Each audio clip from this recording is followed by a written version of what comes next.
Carol, Kerry, thank you so much for being here today. Greatly appreciate it. For those who haven't met you at an expo or training, can you share with everyone your names, your company name, where you guys are located? Okay. Kerry Adkins, Carol Adkins, OnTime Service. Our original location right outside of Birmingham, Alabama. Second location down in the Mobile Bay, Eastern Shore area. We do electrical, plumbing, heating, and cooling. Yeah, very good. Talking for a great reason. You guys have been members. Is it 20 years? Did you get the jacket yet? They got the jacket. I don't have the jacket. Now, yeah, it's a permanent jacket. Okay. It's coming. If I don't get it now, we're going to have trouble. But you guys have come a long way. Oh my gosh. Well, first of all, so you've got 2 locations, potentially a third one year coming up. Well, what kind of revenue are you guys expecting to do at the end of the year?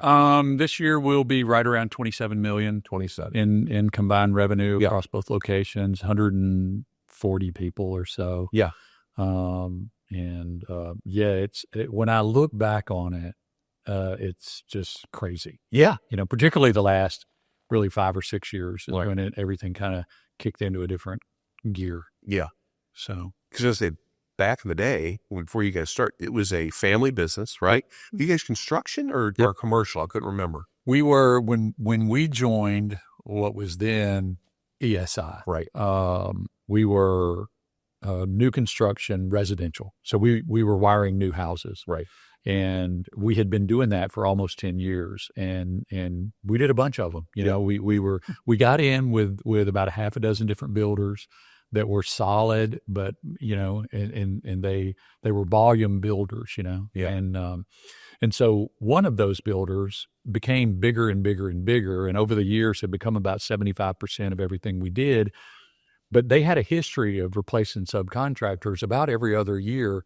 And we had been working for them for almost 10 years. Right. And so, that started bothering me because of any day they're going to call and they're going to go, okay, Kerry, thanks, but we don't need you anymore. 75% of our business is gone. And then what? And so, I think we were getting some direct mail pieces from you guys. And so went over to Atlanta, sat through kind of like a profit day or whatever. Patrick Kennedy was there. Good. I was going to bring his name up. Yeah. And I remember sitting there taking it all in, and I went up to him at the end of it, and I just said, all right, straight up, does this stuff work? And, Patrick's accent. Yes, it worked, And so I'm like, all right. So I called her and I said, okay, I think I'm going to do this. Yeah. And she knows kind of how independent I am and everything. And she goes, wait a minute, you're going to pay somebody else to tell you how to run your business. Mm-hmm. And I was like, we can't afford it. We just, I don't think we can afford this. No, that's what we're going to do. And she goes, why? I said, I think they've got a system figured out, and I trust this guy and I think it'll work. And so that's where we started, one technician, one truck, so I call our guys together and we go, hey, we're going to start running residential service, who would like to put on a uniform and run service call? And it's crickets, we got 16, 17 guys and it's crickets. And finally one guy kind of begrudgingly goes, I'll do it. It's like, all right, me and you are the techs, And so we get a couple of uniforms, we wrap a truck and get a price guide, and here we go. Yeah. And that was early 2005. Early 2005. Yeah. So we were, we just went from there. I think that first expo was September of 2004, something like that, in Atlanta. Talking to them in 2004. Yeah. Is when we started considering. We signed up there or right before there, and got to see their offices. I remember that there was an office tour. I don't have a good memory, but I remember that it was just everything was so new and different, and everyone was excited. It blew my mind because I think even back then, Patrick was doing about $12 million a year, electrical only, 40 trucks, and I was like, I've never seen men like this. I think now, because I remember Patrick used to have his electricians on stage, and everyone's like asking these questions because they just don't believe what they do. I think about those. A lot of those guys are general managers and owners and influential people. Yeah. It's crazy to think of. Patrick impacted a bunch of people. A bunch of people. Yeah. I was going to say, I just heard Aaron Hagen. I don't know if you remember Aaron. He was a member. He's a Sparky. Yeah. I think I heard him on a podcast. He's at 50 million, and he went on about, what Patrick did. Yeah. So I'm glad I wanted to bring that name up. It's a guy that should get more credit. Yes. Yeah. Just as sweet, he and both, just sweet as can be. So, anyway, that's neat to think about. That. So what, looking back, what was the key to start from the two techs doing resident service, you and another guy? Yeah. How did you start replicating yourself? There's always that pushback, like that pushback from that one guy. How'd you get the buy-in? Was it training? What's the secret? So the way we did it is, like I say, it was me and him. Mm. And so whenever he had more calls than he could run, I ran the extra ones. Yeah. And so when it got to where I was running calls all day, every day, okay, we need another technician. So we recruit another technician. Me and him run calls together. I train him up, get him where he can run without me. And then I become the overflow guy, buy another truck and I run overflow. And so we continued sort of in that until we got to about 6 trucks on the road. Okay. And at that point, I was spending a big chunk of my day just answering questions from the other guys. Right. And it became very difficult to run service calls and juggle all that because I'm very, I kind of get tunnel vision. Sure. And when I'm on a service call, I don't want to talk to anybody else or think about anything else. And, my phone's going off the whole time. And, that was frustrating for me. It's like I want to smash my phone with my hammer. Well, because we were so small in the beginning, I was doing phone. Right. Yep. Payroll, paying the bills. Kerry would do dispatch also. Yeah. On occasion, and we had too many hats that we were wearing, so we needed that help. Yep. We needed somebody showing us the way of how to do it. Right. How does this really work? Right. Every day. Gosh, it's funny you were talking about dispatch, and I just remember our dispatch board was literally a dispatch board. So you had a cork board on the wall that I had put stripes on Monday, Tuesday, Wednesday, Thursday, Friday. Yeah. And every time we booked a call, we would write it up on a piece of paper and thumbtack it to the thing, right? And that was how we maintained our schedule. And one day, like there's a thunderstorm or something rolling through there, and the front door and the back door got opened at the same time, and it blew everything. Oh my! It's just like, I don't know where these are supposed to go. Oh no! So no computers, nothing. Doing payroll and everything, taxes by hand. Figuring those things out. Yeah, we didn't have any kind of systems in place. Right. So what were some of those initial systems you put into place to replicate yourself, replace yourself, and just keep growing it? What was the things we were picking up from ESI? Yeah. They had the playbook on it. And so really what the biggest thing I did was just try to run the play. There was already lined out there, like we did Victory Village. I don't know if you remember. Oh, I know it. I used to write it. Like I remember looking at those letters going, this is the stupidest thing ever. But goofy. They said it will work, so we're just going to do it. And we literally out and sit in the floor. Yeah, our son would be with there. Our young son. He's folding them up, put them in an envelope, signing, and I'm hand signing them. She's hand addressing them. We're putting stamps on them, and so it was stuff like that, just it's by faith, really. Yeah, we're going to believe, and we're going to work it, and you day by day. It's day by day.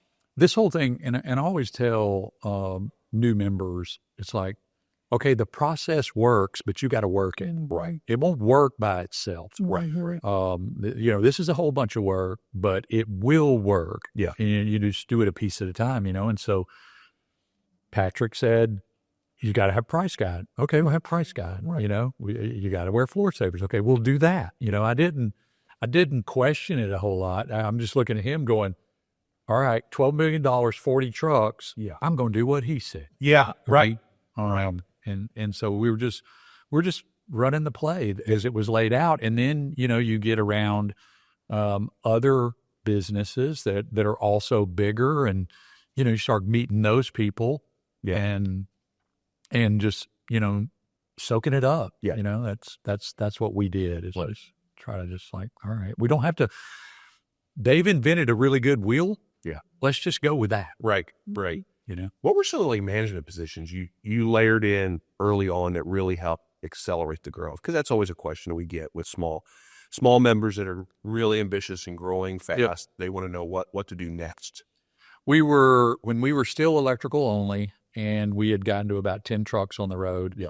I was still service manager, ops manager, GM. She's running everything in the office, so I didn't have to worry about that. She was really the manager over the call center and dispatch and all that. So that was off my plate. But it became very difficult to run the business in general and be the service manager for 100% the electrical department. And I knew that I wanted to add other departments. Yeah. But I also knew that I couldn't do that until I stepped out of that service manager role. And so that was really the first the money part too, thinking how can we afford to pay someone for that position and have a good person that will stay with us, pay them the right amount of money too. Yeah. Mm-hmm. Yeah. From a budget standpoint, you have to the revenue's got to be there to justify it. And so I felt like it was. Yeah. So, we took a tech that had been with us for a while and put him in that role. And that's also scary because he was one of our top producing techs. And you go, okay, well, where is the void of this revenue going to come from? Right. Put him in that role and just kind of coached him up on that. And that allowed me to step away from it a little bit. And then immediately I went to work on, okay, what's going to be the next department? Is it plumbing or HVAC? Okay. Think about the best thing you've learned on this podcast, or any podcast ever. Now, on a scale of 1 to 10, how life-changing was it? Did it change whether you could take vacations or where you vacation? Did it change how much time you spend with your family or what you could provide for your family? Now, I'm not saying learning new things that make a smaller impact isn't helpful. Of course it's helpful. So is hearing from people who've been in your shoes and who know what you're going through. It's why we made this podcast. And we hope you get new insights, tips, and techniques from it, as well as encouragement. But if you're looking for a truly life-changing transformation, then information alone isn't going to do it. You need a coach. I'm Rebecca Castle, CEO of CertainPath, and I know you need a coach because I needed one when I was in your shoes, running a home service business where I was the CEO, the head trainer, the ops manager, the salesperson, the call taker, and everything else. That's why I'm certain that knowledge isn't enough, because I'd been a coach to home contractors before starting my company. I knew all the stuff, the right things to do, the procedures and strategies, and I still needed a coach. Fortunately, I had one, so I was able to grow that tiny HVAC company large enough to sell it for life-changing money. And since coming back to what was then SGI and coaching other home service businesses through that same life-changing journey, I know what's possible when you're given the tools and a coach and a community. But you don't have to take my word for it. I'll prove it to you. If you've got 90 minutes, I have a free virtual starter session that'll beat any podcast or seminar you've ever taken for delivering truly transformative content. It's free, no commitment. We just want to share with you 4 major things that we do think are the first steps to transforming your business. And all you have to do is go to mycertainpath.com and book a starter session. Because as helpful as our podcasts are, I'm betting you're going to find our starter sessions to be the best first steps you can take towards true transformation. When you replaced yourself as service manager, okay. What did the office look like in terms of a call center at that point? Before we talk about adding another trade, and so what was it? Were you still at 10 trucks? Were you still taking calls? Yeah. Okay. What else? Was it just you solo? No. We had we probably had 3 other people in the call center at that point. But our policy was, even with having, okay, we got these 3 people that they're the call center. Our policy was, if the phone's ringing and nobody's answering it, you answered, book the call. Right. Whoever's in the office. Right. I don't care what your normal role is. Yeah. Because our whole thing was nothing matters unless somebody answers this phone and books an appointment. Yeah. So, everybody in the office had the script, knew how to do it. That's what we did. And so I know this was in the early 2000s, so marketing's changed so much. You talk about Victory Village, right? But what were some other things to go from really nothing in service to 10 trucks in, 3 years, 4 years? What was it? Gosh, I don't remember. I remember early on, my whole thing was, we just want to get $1 million in revenue. Right. And so we did $1 million in revenue, like our first full year of running service, which was 2005. Yeah. That was my kind of number one, and then it became $5 million in revenue. I'd like set these targets. Right. As soon as we could afford it, we started doing TV. Okay. And we started with cable, because cable was cheap and cable's targeted, and 2007. Yeah. Cable kind of owned it. Right. It's not like it is now. People weren't streaming stuff. We didn't know about any of that. And so we started doing cable TV, and I learned very quickly TV is a very powerful medium. Right. I was still running some service calls at that time. Yeah. And I can remember showing up at somebody's house, and the lady goes, "Well, you're that guy on TV." "Yes, ma'am, I am." Yeah. "Who's going to do the work?" "I'm going to do it." Yeah. And we wore white button-up shirts in those days. And she would be like, "Well, you're not going to do it in that shirt, are you?" "Yes, ma'am, I am." Yeah. "Well, what if you mess it up?" "I got another one." It's like, Yeah. and so the TV really helped propel us. It was a differentiator. We didn't have any competitors that were electrical contractors doing any TV. Mm-hmm. Right. And so the market was very fragmented, and there was nobody really going after it. Yeah. And so we always had the philosophy of, we tied marketing to revenue. Right. And so I always budgeted right around 10%. Yep. All right. So we're going to 10% of whatever our top line revenue is, we're plowing into marketing. Yeah. And, other business owners were going, "My gosh, that's a lot." Sure. It's like, well, And then we'll sign us up for everything with the chambers. Yeah. We join all of the Chamber of Commerce's, and I'm a relational person. I like people, and I like being in all events, that sort of thing. So everything we could do to volunteer at the schools, in the community, because people want to know you. Yeah. They really do want to know you. They want to be able to come up and shake your hand and talk to you face to face. And so we just immersed ourselves in the community. I love it. And people started knowing, oh, there's Kerry and Carol. Yeah. Right. And the great thing about chamber and local stuff like that doesn't take a whole lot of money. Now, it requires time. It is, Necessity is the balance. Yeah. Time and money. not being afraid to meet new people. Right. You really have to, but you're selling yourself. Right. So all the time it's about, they want to know you. They want to know who they're doing business You're with. going in their They home. want to know who's that person? Do I really trust them? So Yeah. If you somebody have to do that. If somebody had a parade, it was like, "Can we put a truck in the parade? Right. We'll throw out candy or whatever." Yeah. It was Christmas all events, 4th of July, I love it. everything, seasonal, whatever. Yeah. To help the schools. Yeah. That's great. But it is, and I think this business will always be this way. Mm-hmm. It's local. People don't want to perceive they're doing business with somebody that's got a home office somewhere else. Yeah. Whatever. Yeah. There's a comfort in, well, they're just right down there. If there's a problem, I know I can get it. Right. And so even now, about to operate in 3 markets, we intentionally, with our branches, have local people that show up there every day and have a local presence, like people that are in the community. But we will still show up to a football game down in Fairhope, just like we do back home for Spain Park or Vestavia, and give out footballs or talk to people or whatever. We're still working You see the value. even to this day. Right. We will still be there. I love it. Yeah. Okay. So HVAC was the next one for you guys, right? Yep. What year was that? 2014. 2014. What? Totally different model. Yeah, totally. Yes. Well, I figured that out. What are some lessons learned that you're like, I wish I'd have done that different? Oh my gosh, yeah. So in my little small worldview, it's just home service. You run service calls, fix stuff, whatever. And I figured out pretty quick. No, that's not how HVAC works. And in HVAC, it really is all about replacements drive the train. Right. And everything you do really is just earning the right to have a conversation about a replacement. Right.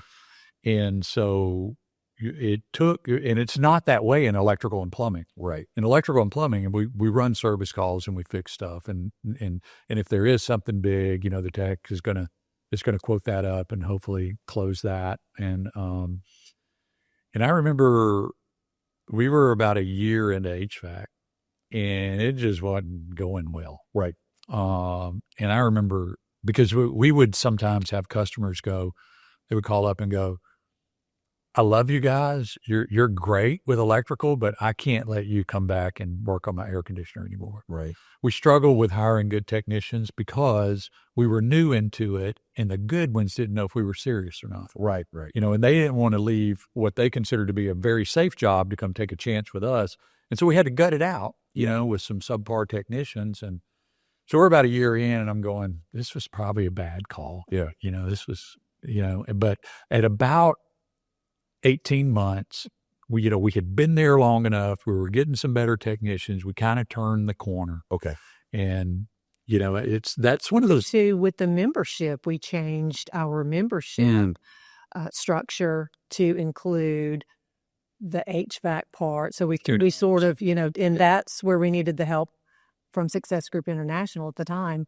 You were still SGI. Yeah. And they helped us with, okay, let's rework this membership thing. Yeah. So that really helped us to be able to get that to the customer. And they were like, oh, okay, now I've got two things. You had the club already, though. We had the club, and that's good. We struggle with people to buy into that now, but yeah. No, that was because I will tell you, needed the help. The club memberships allowed us to start running tune-ups day one. Mm. Yeah. Like it was really, we started with one guy. Right. And he is still our HVAC service manager. He was actually a service manager for a competitor, but he wasn't happy where he was because of their business practices. Yeah, there's a lot of people in HVAC, unfortunately, that, they will, hey, everybody needs a new one. Sure. Whether they do or whether they don't. Right. And it was one of those places, and he wasn't comfortable with that. And so he and I met, and we talked most about kind of our values and our philosophy on how you treat customers and how you treat team members. And because I wanted to make sure we were aligned on that. Sure. And we were, and I said, look, man, I know you're a manager over there, but there's nobody to manage here. Yeah. You're going to be the technician. You're going to be the tune-up person. You're going to be the parts person. You're going to be the install person. Yeah. You have to get in a truck and go run calls. Right. And because of who he is and kind of the humility he brings to it, it's like, yeah, I get it. Yeah. And so that's he's been with you this he's been with me ever since. Great guy. Yeah.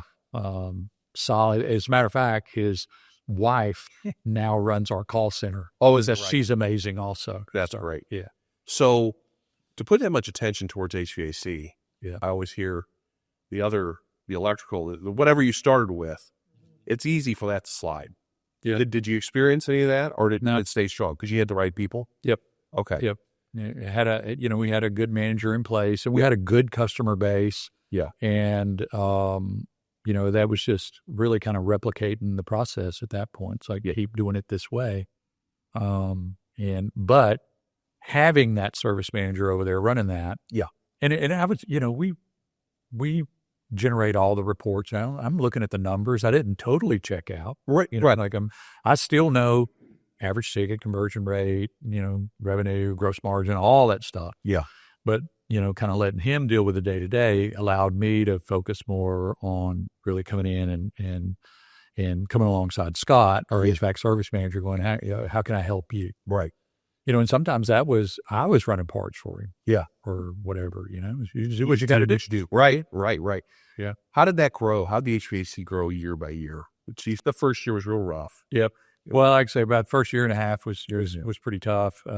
Year 3 is when, it sort of took off. Caught your stride. Yeah. And it took it, because we were so established in electrical, and electrical was still growing. Yeah. It took HVAC several years to catch it. Sure. But it has caught it. It surpassed it. And, right.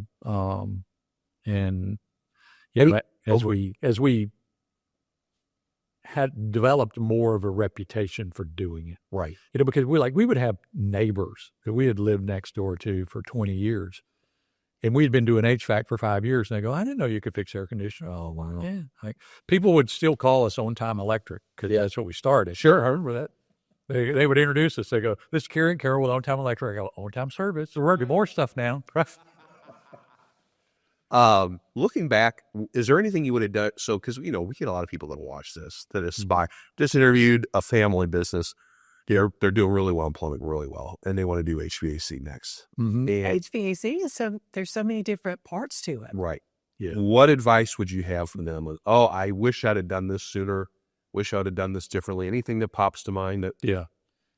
Go visit other members that are running HVAC. Yeah. And really understand the business model. Right.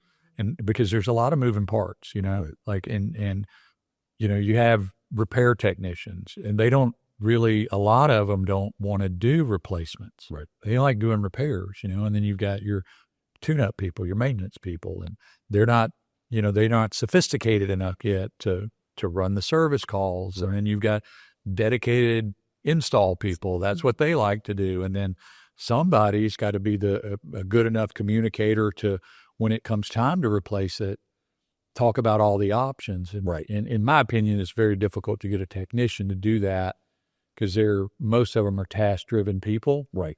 And you're going to go, okay, for the next 2 hours, you're not going to be doing anything except talking to somebody. Yeah. They don't, they're just, and so. Duct work. Yeah. Yeah. Duct work, the opportunity that's there. Having the space for all of the HVAC. That's a great point to bring up. Yeah. It's different. We didn't have a place to put all of that stuff. Sure. So you have to consider these things. You guys have been in the same shop for just added on to it, or what did you do? Well, we configured, so rework it. Some property came available next door to us. We acquired that. Yeah.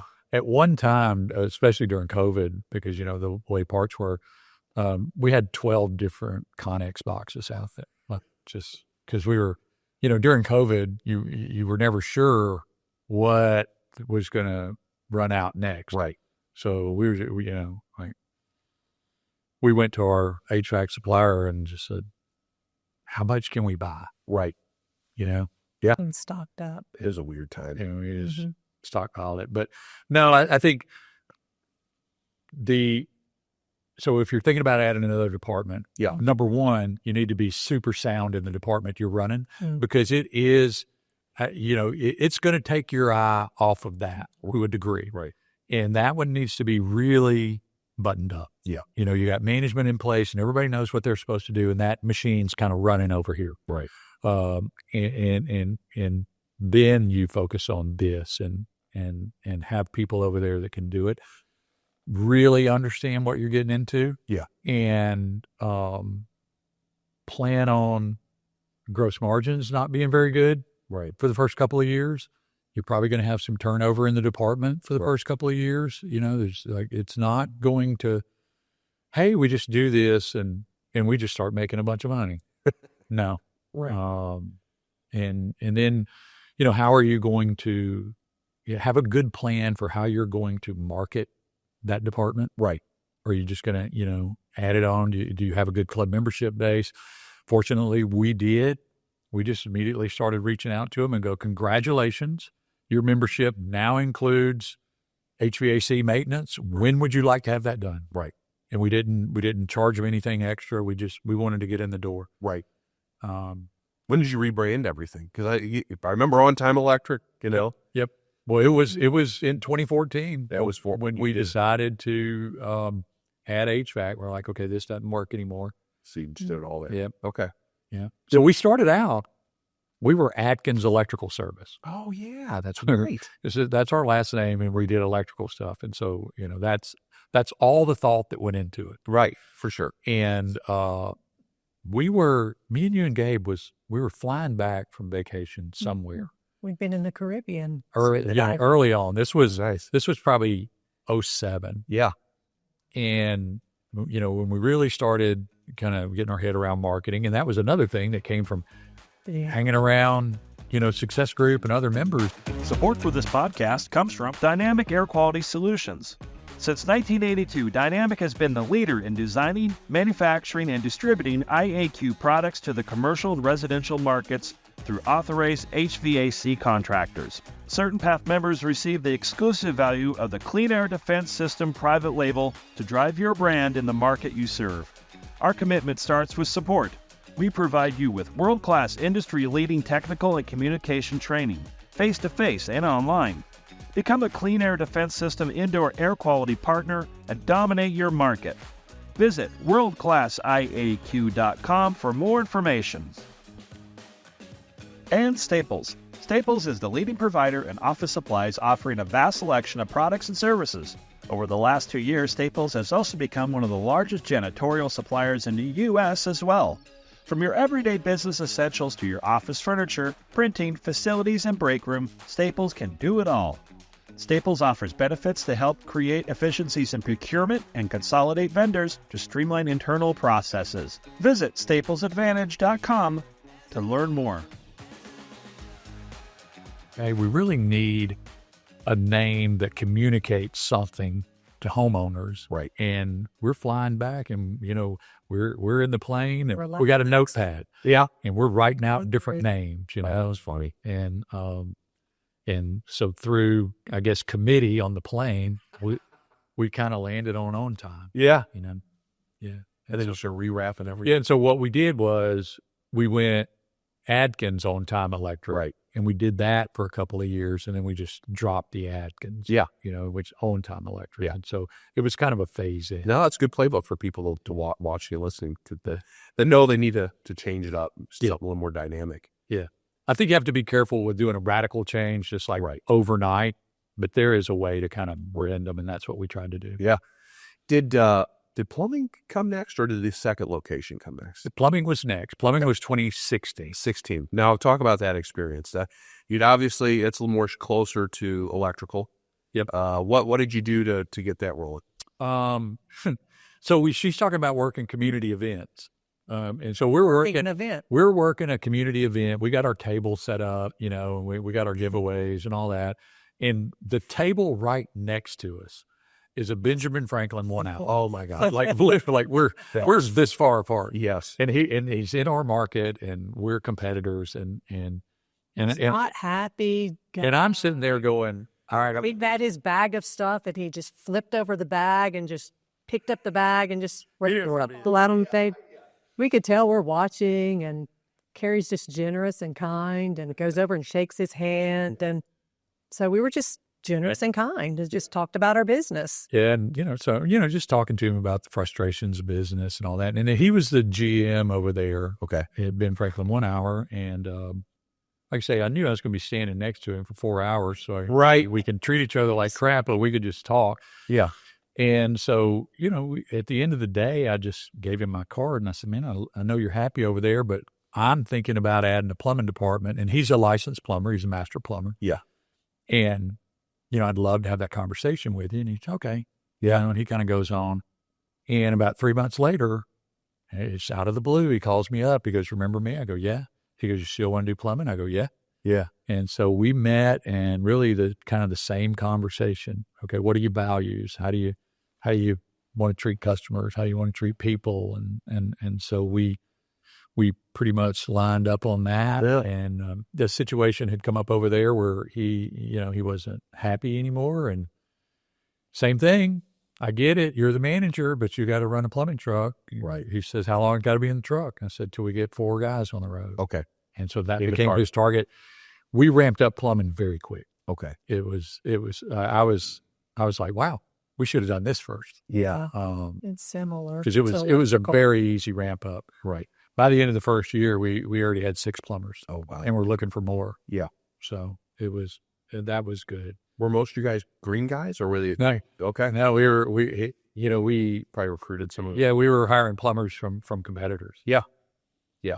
Well, We had 3 or 4 that came from where he came from. I figured that happens all the time. Hey, like we weren't recruiting them, and we never recruit. We never direct recruit other people's guys. Never. Right.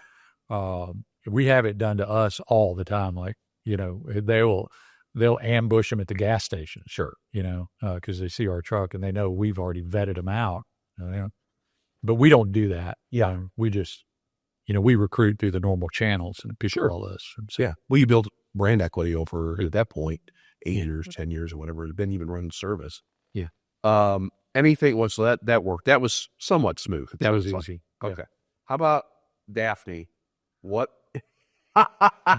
What? So how did you decide on that? 2019. 2019. Oh, April Fool's Day is when we opened the door. Oh boy. April Fool's Day, Yeah. 2019. So how did you decide that location? I mean, how far is it? Is it About 3.5 hours? Okay. So in Alabama, all of the growth really is occurring in two places: down in the Mobile Bay, Eastern Shore area, and up in Madison County, the Huntsville area. Okay. Right. That's where everything's happening, as far as kind of rapid growth goes. Yep. And so started talking to our team about, hey, we either want to be in the Mobile area or the Huntsville area, Yeah. And so we had 4 team members that had connections to the Mobile area. Okay. And they said, if you go to Mobile, we'll move down there and go. Right. Okay, great. That's where we're going, And so, because I wanted to seed it with people that were already in the organization and understood the culture, and who we are and how we do things and everything. And so, we had one electrician, one plumber, one HVAC guy, one office person. Wow. You went in all 3 trades. That was our launch team. Yeah, we would go all 3 trades day one. Yeah. Okay. And Praying. yeah. Yeah. And it was harder Very humbling. and cost more money than this is another one. Yeah. That a year in, Very humbling. I'm experience. going, this is probably a bad call. Yeah. Because it just we kept having to feed it capital, feed it capital. And a lot of days when we didn't have calls to run, and we're just paying them to, okay, wash your truck for the 18th time this month, and of course, well, we did have brand awareness, so we knew had that going, and we were starting our campaign on television. Okay. And people were already recognizing Kerry. Okay. Or we'd go into the restaurants or wherever. So we did start building up momentum. Yeah. Because they saw us, they saw our trucks everywhere. And well, that was put but together it took from people that lived in Birmingham that had places in Gulf Shores. Got it. Mobile. Sure. People knew us already. Sure. That was another one that it took about 18 months to turn the corner. Mm-hmm. Okay. And we're just hard-headed enough to go, we're going to make it work. Give up. Yeah. Like I convince people to sell their house and move. Yeah. I'm not going to go, hey, that little experiment didn't work out. Changed our mind. Yeah. Sell your house, move back up here. That wasn't an option. Did those 4 people, they were solid, but did any of them leave at that point? We lost 2 of the 4. 2 of 4. In that first 18 months. So then you got to scramble to find. Because, and this is a kind of another lesson I learned. They came from working for us in the Birmingham market, which was really plenty. kind of, the land How of many plenty. calls? I can't get to all of my calls. Right. There was never a shortage of calls. Right. It was all in Birmingham. It was always a shortage of technicians.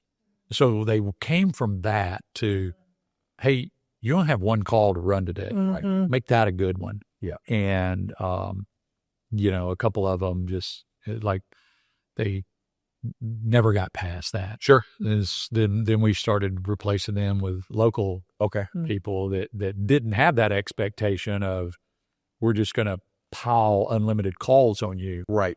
Were they from other service businesses? Yeah. Okay.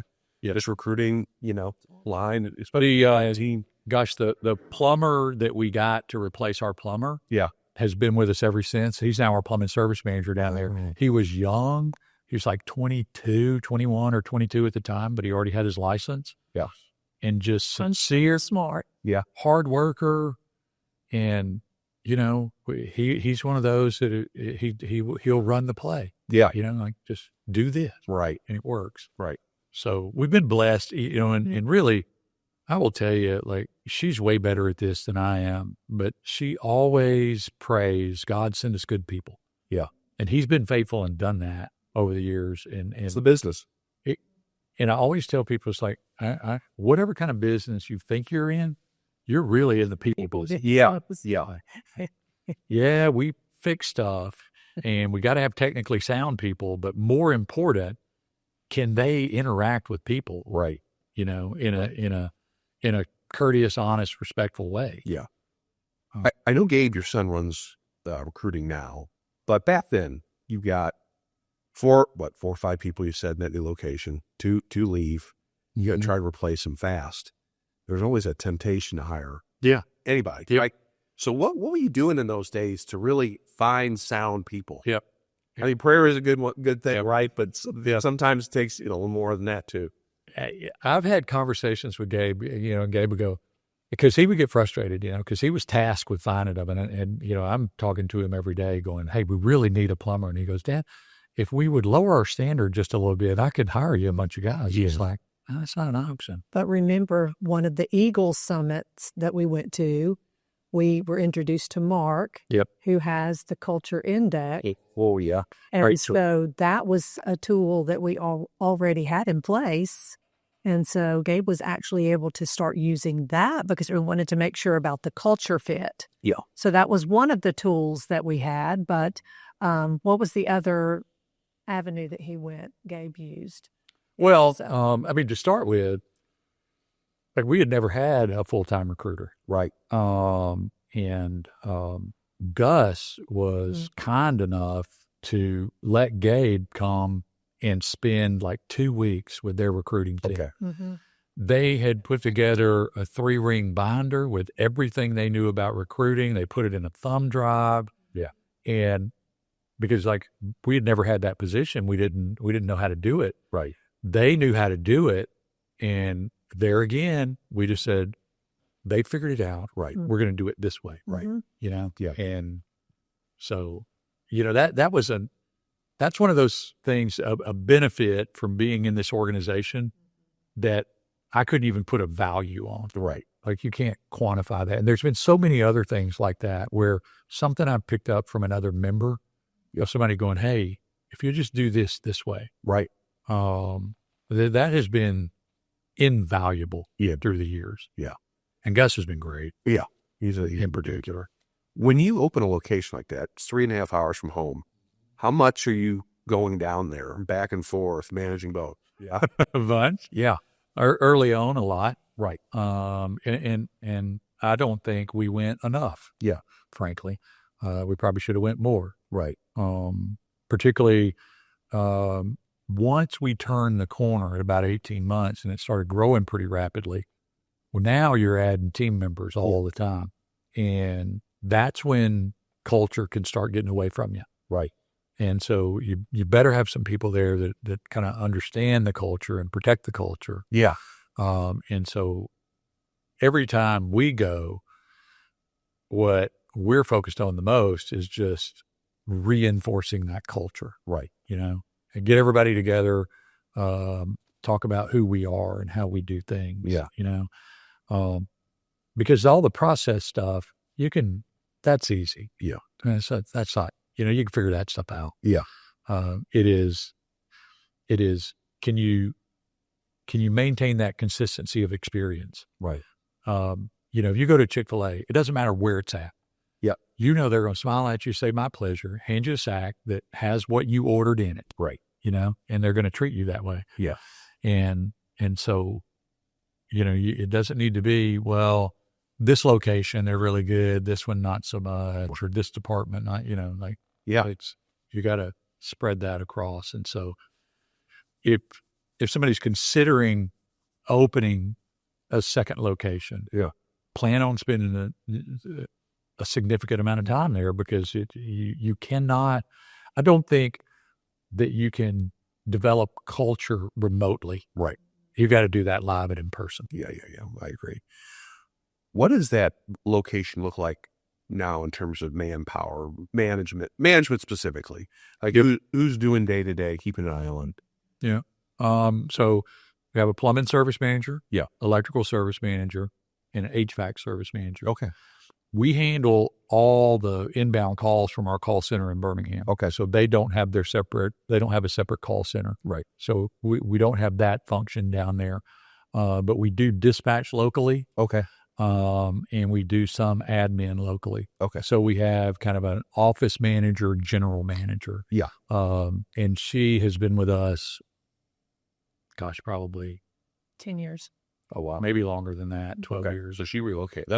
She started with us in Birmingham. Okay. And did every job in the office. Yeah. And so she understands all that. And so she went down and started with the office down there. And so she manages dispatch there and admin there, and is sort of a GM. Yeah. Kind of manages the service manager. Gosh. Yep. Very good. And so, we didn't start out with service managers down there. Sure. You don't need a service manager. We had to, each one of them, we had to grow the department enough to where the revenue justifies putting someone in a management role. How many trucks do you have? 10?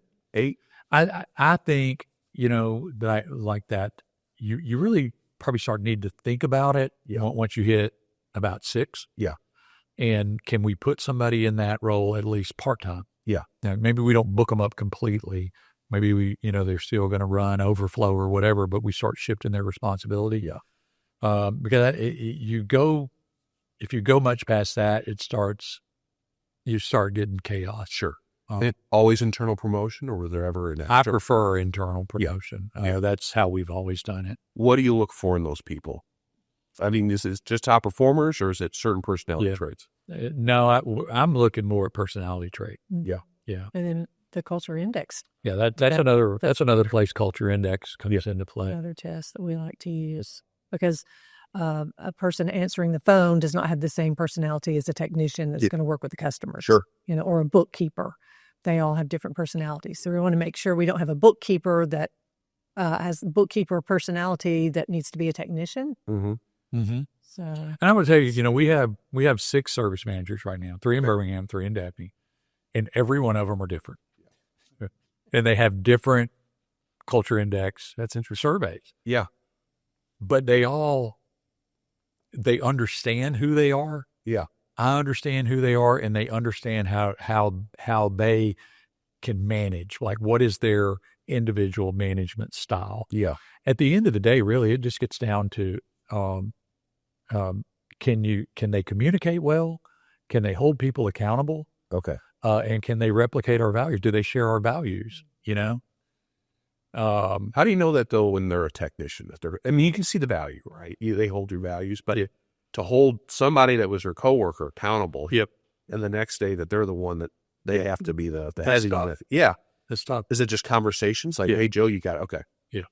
It's, okay, here's what this role involves. Yeah. This is what you're going to need to do. And you can tell who the other techs respect. Right. Because when they have a problem, if they can't get who they want, then who do they call? That's a good point. And that kind of tells you who they respect their opinion, and so, you look for that person. Sure. It's like, have they, because I think leaders, people will kind of start following them even if they're not in a leadership position. Right. They just have that natural kind of a thing, How do you onboard those? Because, again, the job's totally different. Yeah. All of a sudden, you're looking at everyone's invoices, you're looking at the numbers and KPIs, and what's your successful recipe in getting someone up and running in that position? Gosh, I am not a good person to ask stuff like this, because I'm not this, real sort of buttoned up process person. Okay. Where this is how we do it every time. Yeah. I will interact with each one of those guys differently. And I just go, here are the things that are important. Yeah. You got to figure out in your way, in your style, how to make sure that these things get done. Right. This is the average ticket expectation. This is the conversion rate expectation. This is how the trucks should look. This is, our callbacks have got to stay below X, and all that, and if all that's great, I stay out of their hair and let them do their thing. Right. If something's getting out of whack, we go, okay, well, what do we need to do about this? Right. And then, or, hey, we've had 4 conversations about Joe. It doesn't look like it's getting better. Right. What's the plan? Right. How frequently, so a lot of conversations you're having with them. Yeah. What's the pattern? How frequently is it? Is it a weekly thing? And I mean, you're in the home office, you probably talk to those guys all day, right? Yeah. So my management style is more of if there's something on my mind and we pass each other in the hallway, I'm going to stop you and we're going to talk about it right then. Okay. Versus, hey, let's have a meeting day after tomorrow. And, like I deal with it in the moment, like whatever's in my head right now. I can tell you our team likes having a regular meeting with me. Yeah. I struggle with that. Okay. Well, because we did try for the 2019 year when we opened up the Daphne office, we started using Rhythm. Oh, okay. Which is something that we were introduced to at Eagles. Yeah. Yeah. And so I really think that helped. It did. At that time. Yeah. It was a season that we needed to get Kerry more willing to do those regular meetings. Sure. That the employees, they wanted that so much. Yeah. They really want to have a piece of the owner and a little bit more attention. Yeah. And, we get so busy as owners. We have so many things that we're managing and doing and looking at. And the pressure of paying for all the insurance and everything that goes along with it. And so, but yet your people, your team, they still want to see you and talk to you. And what they the leader, they do. They still want that. That is true, yeah. So Rhythm helped us with that. We tried it out. We did it for a season. Yeah. After a while, I was just like, I can't. We were having these 2-day quarterly planning meetings, and it got to where as soon as we finished one, I start dreading the next. So we made some adjustments. 3 months. With it, but it was good to help get into a regular routine. Yeah. But, I think really what everybody needs to do is kind of understand yourself. Right. Because everybody's different. Yeah. And there's not one way to do things. Yeah. And so we go, okay, we've got the goal over here. There's 1,000 ways to get there. Which path are we going to pick? But we got to get there. Right. And so, with me or with anybody that's in any kind of management role or leadership role, you understand what you're good at, understand what you're not good at, and figure out how to, work around the stuff that you're not good at. And they can do the videos that you guys have set up. Yeah. So there are ways you can say, okay, management team, then you get the technicians and you spend the time and make them more responsible about learning. And there are resources. You do have resources that they can go online and get better. Yeah. So I was going to say, do all those service managers drive training for each of their group of guys? Yeah. Okay. Yeah. All right. So, they'll meet with their team once a week, typically weekly. Yeah. And just, and it's, it may be out in the parking lot, for 15 minutes, but we're just going over if we've had some kind of reoccurring issue, we're going to address that or hey, it's going to be a super busy week or, it's 105, make sure you stay hydrated, that kind of stuff. Yeah. Yeah. And I let them, handle those meetings unless there's something in particular going on that I need to get involved with and make a point. Right. I got something. What are those things? When certain KPIs get off? Yes, so we had this would be different stuff. It's like, why are we having to, replace drain equipment every 6 months? Okay. Well, because we're not doing this, and this, and they're not doing that consistently, and so, you have to have that come to Jesus, it's like, hey guys, drain equipment ain't cheap. And so if you don't properly maintenance yours, and it breaks, you could pay for that. Right. Yeah. And you just got to get their attention. But that's going on because you're watching the business. Yeah. Yeah. So you're watching the number. You guys are looking at, your dashboards every morning. Yep. Every piece of mail comes across my desk. Yeah. Like our mailbox has a lock on it. And there are only 2 people that have a key, me and my assistant, And so all the mail, because a guy told me years ago, he goes, if there's problems in your business, it's going to show up in the mail. You're going to get a notice or something from somebody. So every piece of mail comes across my desk. I look at the checking accounts every day to make sure I understand every debit that's coming out of it. Right. We are solid on our reporting. Yeah. Gabe now handles a lot of our KPIs. Okay. So we've got, weekly. On Tuesday, a KPI comes out for last week. Okay. By location, by department, how many calls did we run? What was our average ticket? What was our conversion rate? All that. Yeah. So what are we on track to do? How are we doing relative to our projection? Right. In that department, in that location. And you can tell pretty quick when something starts sliding. Yeah. You go, you start looking at gross margin and go, why did our parts costs go up 8%? Right. So is that right away you're making that call, or you let like 2-3 weeks and you see a trend? No, as soon as we see it, I'm having a conversation with that service manager. Hey, what's going on? Right. And maybe it's some kind of little anomaly or whatever. Yeah. And so is there a reason for it? Right. And if we don't know the reason, let's keep watching it and try to figure it out. Sure. We've talked a lot about the field. The call center's changed a lot, right? So you've got all the calls going into the original location. Well, what are some lessons people should know, or from your experience in growing that department? Things to do, not to do, especially if you have multiple locations, multiple trades. Any words of wisdom on that? You've been plugged into the call center more than me, so. Well, we culture indexed all of those people for sure. Yeah.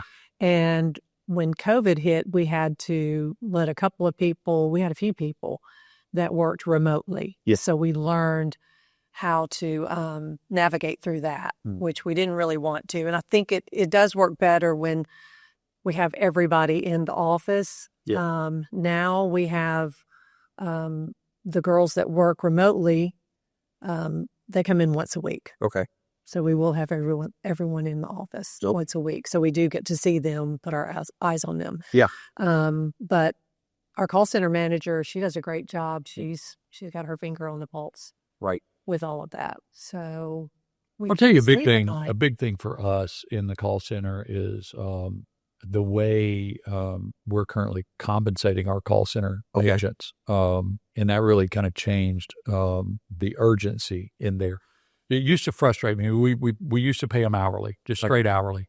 And, there's 5 or 6 of them in there, and the phone would ring, and they're all looking at each other like, are you going to pick it up? Right. Should I pick it up? And sometimes it would ring 3 or 4 times, which drove me crazy. Sure. I sort of want to go, somebody pick it up, And so what we decided to do was, okay, we give them a smaller base hourly rate. Right. To basically be logged into the system, prepared to answer the call. Right. And then if they answer the call and book a call, we give them a spiff. Oh, okay. Right. And so the spiffs are going to be more than their hourly rate. Yeah. And if they sell a membership over the phone, we give them a spiff for that. And so now they make more money off booking calls than they do just being plugged into the system. Okay. So there is a ton of urgency now, because the way our system works, if she's in the call center and she's next up, it's going to ring her phone. She got one ring. If she don't pick it up, it goes to you. Oh, okay. So, the system looks at who's been idle the longest or whatever. And so, so they can't go, well, Bob's making more money because he gets all the calls. No, there's a rotation there. Yeah, yeah. And so, I think you got to think about how you're going to compensate those people. Right. And you want to compensate them in a way that incentivizes booking appointments. Right. That's all we need them to do. Right. That's your whole job. Yeah. Book appointments. Right.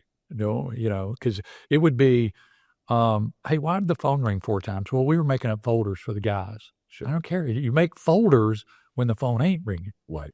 And when the phone starts ringing, you stop making the folder and it's right. Well, with our current comp plan, they can make folders. They'll stop and answer the phone. Right. Right. And then she touched on culture index.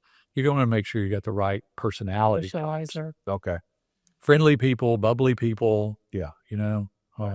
Because that is the first point of contact. And you don't want the person picking up that phone sounding like they're annoyed Yeah. you called. Right. And I'm done for years. You've done that. Oh. I've called businesses before, and the person called that answered, I was like, I don't think you want to talk to me. I'm going to hang up and call back. Right. Maybe I get somebody better. Yeah, for sure. So that incentive, I guess you're not losing calls. You guys. Oh, no. No, That's a big issue where we're seeing with some members are losing call, and then they don't know it, and they start digging into it. Oh boy, we're not our call conversion. No, Stephanie, our call center manager, is all over that. We track each agent. Yeah. How many calls do they get? How many do they book? How many were bookable? How many were vendors or whatever? Yeah. We record every inbound and outbound. She spot checks it. Yeah. And she's in the room with them. Right. And so a lot of times she will coach them in the moment. If she feels like one's about to get away and we really need that one. Right. She'll go, she'll start getting in their headset or whatever, or she'll just take over the call if she needs to. She'll just transfer them to me. Yeah. And so she's very hands-on. I think you have to have that. Mm-hmm. You have to check behind them. You cannot just assume that what they're telling you is correct. Yeah. Because you go, what's your conversion rate on it? Oh, I'm 100%. Okay.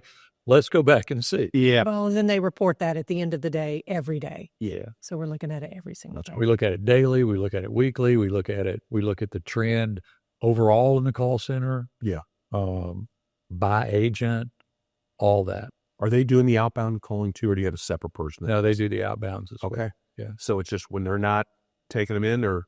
Yep. Oh, okay. And we will, we don't make somebody do outbounds for a whole day. Okay. Because we do spit them on outbound booked appointments, but that's a harder, I don't like to use the word sell, but, that is because if you call us, you have a need. Right. All we have to do is convince you that we're not idiots. I mean, it really is it. That we're competent enough to put a truck in your driveway, we can book that appointment. Yeah. When you're doing outbounds, person's sitting there, they don't think they need anything. Right. And now you got to talk them into it. Right. Yeah. I'm going to pivot into inventory a little bit, just because, again, it's a topic comes up. People are scaling, and it's sorry, we don't have that figured out just yet. Yeah. What are some lessons learned and how to manage equipment and inventory materials so you're not bleeding gross margin? What's that? Count it. Which is Which he hates. Yes. But oh my God. The bookkeeping world, we want everything accounted for. Sure. And it's a lot. I resisted going to counted inventory for years. The argument that I kind of had with myself here, okay, I know we've got some shrink. Yeah. Like I know, is the amount of shrink we have less than, equal to, or greater than what we're going to spend to count it all and keep up with it. Right. And I always fell down on the side of, look, if we have technicians that we can't trust with our parts, why are we letting them go in people's houses? Right. We either trust these guys or we don't trust these guys. Right. And really, through these rhythm meetings, the entire team kind of beat me down, and it's like, we got to do this. Because the service managers, I hold them accountable to gross margin. Right. And they're bonused on gross margin. Right. So they're plugged into gross margin. Sure. Like I bonus our service managers on gross revenue for their department and gross margin for their department, because that's the only things that they can control. Right. I control bottom line. Right. By, what do we invest? What do we spend on marketing and all that? And so they're like, we were seeing these swings in our parts cost, and the managers were like, I can't figure it out because we're not counting our stuff. Right. And so you're going to have to just, it's painful. It's awful. We did it around after Christmas. Okay. Right. Because that's our slow good time. Of the year to do it. And we shut down for a half a day, 2 days consecutive. Yeah. So we did half of them on one day, like counting the trucks down. And you have them there with their manager. Yep. You have the person, that's their truck, they're responsible for, along with the manager. Yeah. So that everybody's like, well, you've fudged, and no, you fudged. So So it's got everybody's accountable. Yeah. Yep. And so, we're still on Successware, and so we track it through Successware. Yeah. The technicians have to communicate through Successware what they used on a job. That will create a requisition that goes to the warehouse. The warehouse, if they have the parts, they will, they do a transfer from the warehouse to the truck, which creates a PO to replenish the warehouse. Right. And it's going to cost money and time to do it. Sure. But particularly if you're struggling with margin on your parts cost, the only way to ever figure out what's going on is do it. Yeah. Because what you find is you have some technicians that are more efficient with parts than other ones. Right. And then it's like, okay, Joe, you ride with Bob and look at how he does it, because he can do it with half the parts that you're using. Right. And let's figure that out. And so that's where you get down to the, kind of actionable things. Sure. So if it's smaller, it's better to do it. Yeah. It's easier. Do it earlier. Easier. Rather than later. Yeah. It just becomes worse and worse and worse. Sure. I want to pivot into the PE world, if I may. Yep. You partnered with someone about a year ago. What's that experience like? What's the secret to picking a good, company to partner with, right? Because you don't want to just take any offer that's out there. Yep. We, for years, like everybody else, people were reaching out to us weekly. Yeah. Email, cell phone, calling the office, letters in the mail, whatever. I never really talked to any of them. Yeah. Because I had seen so many businesses that were good businesses go the PE route, and within 3 years, they had run them into the ground. Right. Like we were picking up market share because of things like that. Sure. And so I was like, no, we're doing okay. We're growing ourselves, and for us, a couple of things happened last year that really got our attention. Yeah. One, we had a guy right down the road from us, a HVAC contractor who we're a Bryant dealer, and he was a Bryant dealer. And so we got to know him and his wife, and, and they were good people. And, we were competitors, but we didn't hate each other, Yeah. And he called his management team in one morning, and, last year was tough.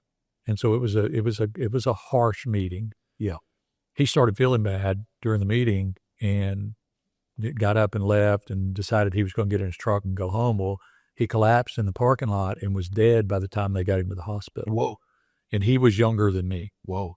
And, his wife was in the business, and he's got 2 boys in college, and, he's got a team that he was very plugged into day to day. Yeah. And everybody's standing around going, now what? Yeah. And so with our business, we've got a good management team in place. As long as all those people stayed, the business would work. But if they started getting antsy, if they didn't have confidence in her to be able to, keep it going, and they started leaving very quickly, now you have a bunch of used trucks and a bunch of inventory nobody wants. Yeah. The value of the business is while the business is functioning. And so I'm getting older, I'm not aging in reverse. And so there was that. And then I felt like we had gotten to the point in our business where for us to keep growing in the Birmingham market at the clip I wanted to, we were going to have to do it through acquisition. Okay. And I had identified a couple of companies and had some conversations and had even gotten to a number with one of them. Yeah. And had been to the bank and, hey, if I need X million dollars, will you all loan it to me? Yeah, we love you. You're great. Yeah. But now you're going to have to pay it back. And wait. Yeah. And so, together. We're personal guarantee on everything. Yeah. Always have been. All of our wealth and assets tied up in OnTime Service.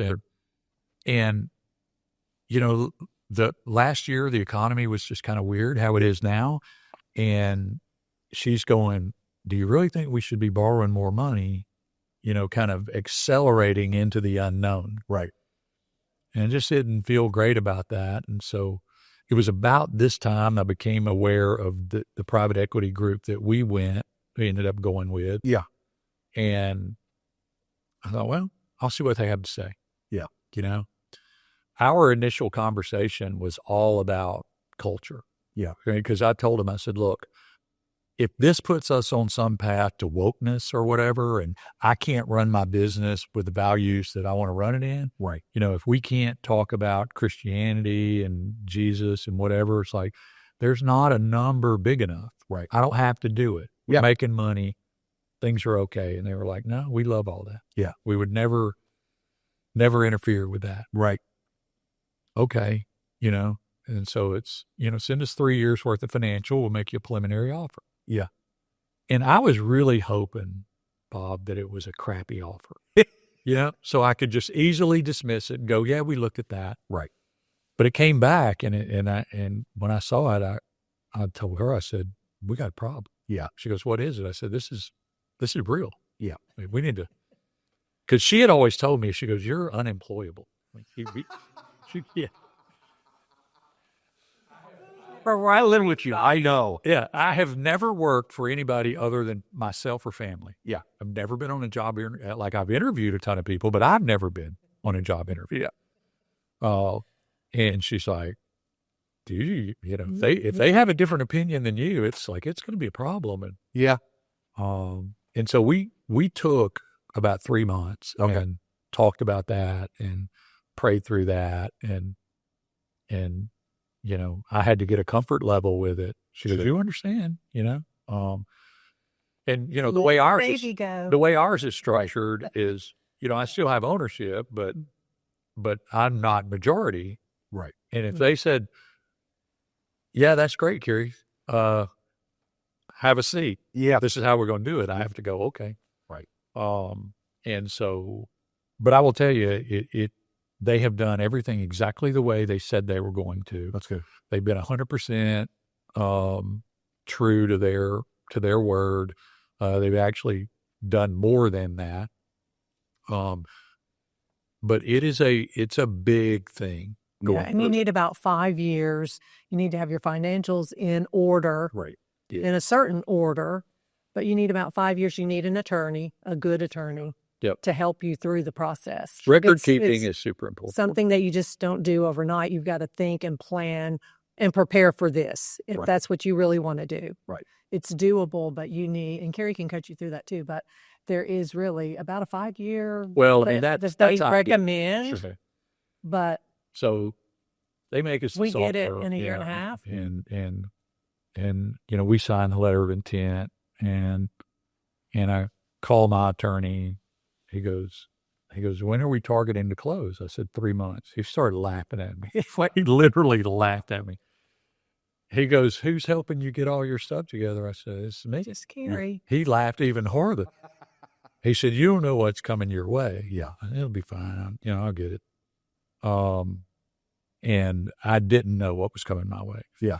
And so record keeping is super important. If you have any thought of, I'm going to do this in the next 5 years, Right. or I might do this in the next 5 years, start tightening up your record keeping right now, because they go, hey, we would like to see every contract and every credit application you've signed in the last 5 years. Wow.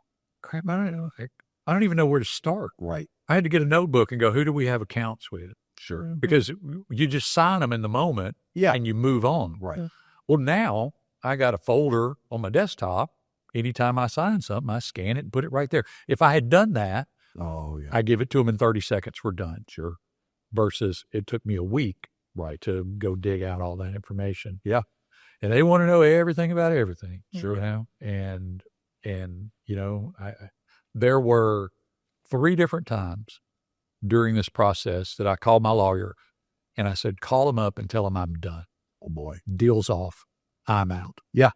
And he was like, you understand the size of the check we're talking about? I said, yeah, I don't care. Yeah. I can't take it. Right. And he had to talk me off the ledge, and she talked me off the ledge, and and for that 4 months, I was not a nice person. She was like, we got to get through this because you're just. It's that, what I said, the psychology that people need to understand. And so CertainPath can help you with that. Yeah. There are people, Lon and Rebecca Castle, they've gone through it. And so there are people you can reach out to. That's what I'm saying. Give yourself some time to work through the process and to understand it so that psychologically, physically, mentally, spiritually, you're working through this in a way so that you're not having a freak out. Right. Right. There are people here that can hold your hand. That's right. And I would say this, it is, you, if you're thinking about it, you need to be more concerned with, do you line up from a value standpoint with who you're about to partner with, Right. and who you're about to turn your business over to. Right. That's more important than the multiple. Right. Because you can get an awesome multiple and be miserable. And I've talked to guys that have done that. And ultimately, that's not what you want. Right. You want to be able to feel good about it. Where you go, no, I think, this will bring more opportunity to our team. Right. This will allow us to serve customers better. This will allow us to kind of go to the next level. Sure. And, with what's going on in our space right now, to some degree, you either are going to have to grow pretty aggressively, or you're going to have to partner up with PE, or you're going to get swallowed up. Yeah. Like it's, there's bigger and bigger players getting in this market all the time. And and with the bigger players and the more capital comes more sophistication. Right. They know how to market. Right. They know how to recruit. They know how to do all these things, and they're serious competitors, Sure. And so, but the other side of that is there's a lot of opportunity right now. Right. For sure. What they like to see is growth and a healthy bottom line. Right. Yeah. You can combine those two things. That is the magic formula. And then too, if you can show them, you can go do a greenfield, start up in a market, and take it from zero to something. They put a lot of value in that. And that's what you're looking at again. Yep. So, yep. How soon is that? Target is January 1. Oh, wow. Okay. Yeah. So, we got a lot to do. Oh, yeah. We're Find the right people to go. right people, right place, right. Yeah. All that. But we've done it once before. And,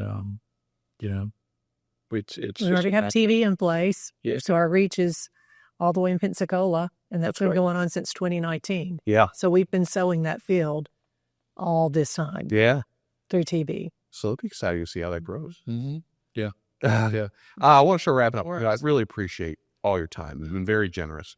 Just kind of looking back, your story, thinking when we first started with CertainPath, SGI, ESI, really, it was before SGI was the thing. What's the organization meant to you guys as business owners, as individuals? Yeah. Oh gosh, I just think what a beautiful, wonderful family, really. Yeah.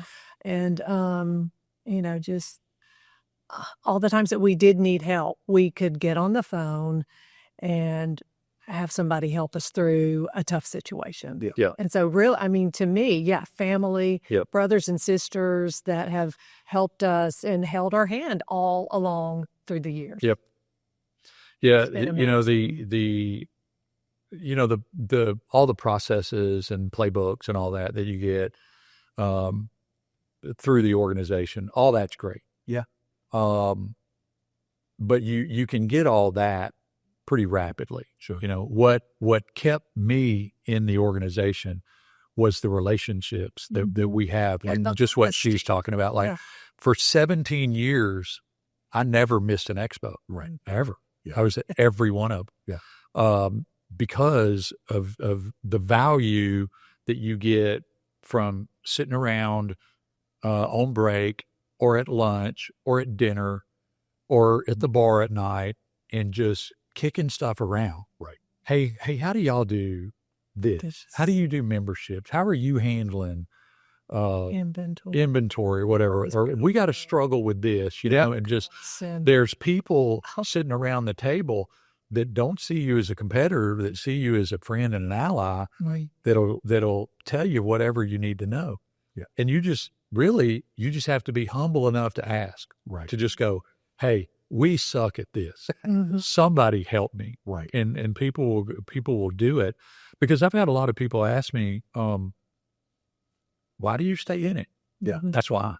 Yeah. Like it's okay. There's, we've got all the processes down. Yeah. but the business, it never stays the same. It's not static. Right. It's changing all the time. People are figuring out better ways of doing stuff. Well, the way you learn that is you just get around people. You can't just sort of go in your office, close the door, and figure it out. Yeah. Like I remember when we first were able to go to Eagles. Yeah. I was scared to death. What? Oh, yeah. Like scared to death. It's like, I have nothing to offer these people. You know? Yeah. Like, I remember we were in there and I'm talking to a guy, I don't remember who it was, his first Eagles I ever went to. And he goes, what are you struggling with right now? I go, man, I need technicians and trucks, you know? Yeah. He goes, how many are you trying to do? I go, well, I really need to get 3 trucks and 3 techs right now. Yeah. He goes, we're trying to get 40. And I was just like, I'm going to go sit in the corner. Hey, like I can't even, like, yeah. He's adding 40. I don't even have 40. Right. He wants to add 40 at one time. But making myself go and get around those people and just listen to what they were talking about in the room, opened up my eyes to, okay, that's what next level looks like. Right. And then when you go see it, you can get your head around it. You go, I'm not sure we can do it at this level yet, but I think we can do it right here. Sure. You know, and you start seeing what's possible. And you have people speak it into you. They go, yeah, man, you can do it. I did it. Right. You know, just this. Yeah. it truly is better practices. Yeah. And so, like I said earlier, it's impossible for me to put a number on it. I can tell you that what just happened to us last year would have never happened if I hadn't got involved with this organization. Right. I mean, that's what put us on the path. Yeah. A lot of people will listen to this, definitely watch this YouTube. Maybe that we're in your guys' shoes in 04. They're working hard. Maybe they're working for a contractor and they're going, I don't like what my future looks like. And they stumble on this video and they go, oh man, this looks like maybe this is something I should do. I don't know. What would you say to somebody about maybe going to a profit day? And that's a scary proposition for some folks, but you know, why should they at least take a look? Yep. Take a day. Yeah. You know, find out what you don't know. Yeah. Because you don't know what you don't know. Right? And just take a day, have an open mind. I remember looking at the price guide for the first time over in Atlanta, going, nobody's going to pay this part. Not going to happen. Yeah. You know? But they were just like, look, just do it. And I remember running a service call early on, and it was right there in our community. I went over there. Lady had 4 or 5 things that she needed done. So I go, I look at it. I get the price guide out. We sit down at the kitchen table. I write everything up. I show it to her. She goes, well, that's more than I thought it would be. But if that's what your book says it is, I guess that's what it is. And I just smiled and said, yes, ma'am, that's what it is. If you would authorize my paperwork right here, I'll get started. Right. She did, and I did. And I was like, wow, this actually works. Right. And so I think you just have to have an open mind. Yeah. Like you can't get in your bubble and go, this is how we've always done it. Yeah. Because that may not be the best way. Right. You know, I've been to Guatemala like 8 times on construction missions trips. Okay. And we go out in a rural area. And so they're farmers. They grow corn by hand. You get up in the morning, they're out there hoeing the field. Wow. You go in at night, they're out there hoeing the field. Okay. Yeah. But they're real like superstitious about it. So they only use their own seed. So they work their tail off. They got a corn stalk 10 foot high, 1 ear of corn on it. Yeah. Americans go down there, plow up a field, use their seed, ears of corn everywhere. Yeah. They go, that's not how we do it. And that's always stuck with me. It's like if somebody walked in my business and said, man, you could do this, and it would be a 10X return. I go, right. Yeah. That's not how we do it. Yeah, right. You can't be that guy. Yeah. You got to go, all right, let's look at that. Yeah. You know? We have to humble ourselves Yeah. every day. Yeah. I love it. Because we're here to serve. Carol, Yeah. Kerry, thank you. I took a little more time than probably expected, but I love this. This was a lot of fun. It was great walking down memory lane with you two. Thanks for sharing your story. Thank you. Support for this podcast comes from Redesign.co. Feeling overwhelmed by the ever-changing world of digital marketing? Redesign.co is here to simplify it for you. We focus on what matters, getting your business seen online. With our expertise and effective digital marketing solutions like Google paid ads and local SEO, we help your services get the attention they deserve. No jargon, no over-the-top promises, just solid strategies to boost your online presence. Let's team up and give your business the online boost it needs. Reach out to partner with Redesign.co and stand out to potential customers when and where they're looking. Support for this podcast comes from Reese. Reese is a leading supplier for pros in the plumbing, HVAC, waterworks, and bath and kitchen industries. For over 100 years, Reese has been committed to helping pros like you build your business by providing access to top-quality products backed by the resources, service, and support of product experts. On the job and need supplies but can't get away? Reese will come to you. They make it easy to keep your job moving forward with their rapid delivery services. In just 2 hours, Reese will deliver to any job within 15 miles of participating branches. It's just one more way Reese works for you. Visit Reese.com to learn more about Reese, your trusted supplier and partner. And Amana. The Amana brand is a premium brand from Daikin, the world's #1 indoor comfort solutions company with over 20,000 employees in just North America. Originating 8 decades ago, the Amana brand is synonymous with long-lasting premium quality products.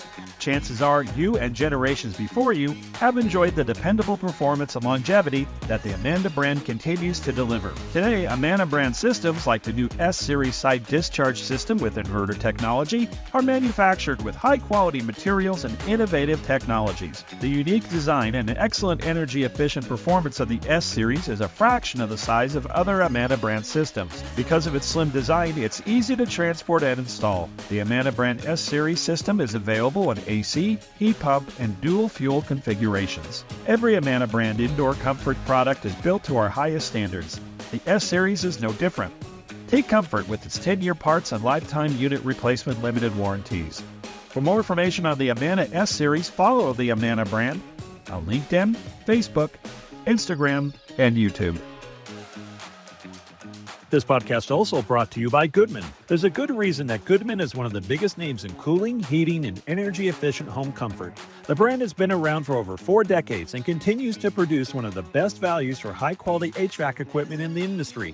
And it's easy to sell, install, and maintain. Goodman's continuous efforts have helped contribute to the success of many HVAC contractors like you. Goodman produces a complete line of residential ducted split systems and packaged units. The company's product line is supported by numerous technology enhancements, including the award-winning AlumaFin 7 evaporator coil. This evaporator coil provides an efficient option for installations in space-constrained homes. The drain pan and cabinet door design provide enhanced coil reliability, offering homeowners the peace of mind they deserve. Select Goodman equipment comes with Comfort Bridge technology, which allows the system to be connected to any 24-volt thermostat. With Comfort Bridge, contractors have access to the Cool Cloud app, which helps connect, configure, and diagnose the system wirelessly. It's no wonder millions of homeowners say, "Thank goodness for Goodman." Look for and be sure to follow Goodman on LinkedIn, Facebook, Instagram, and YouTube. The Successful Contractor podcast is part of the CertainPath family. CertainPath builds successful home service businesses and has for over 25 years. We do it by providing contractors with a proven path to success, professional coaching, software solutions, and a member community of 1,000 plus strong. Doubling your sales with a 20% net profit and an inspiring company culture is all possible. Let us show you the way. With CertainPath, success is made certain. Visit www.mycertainpath.com or call 888-909-6604 for more information.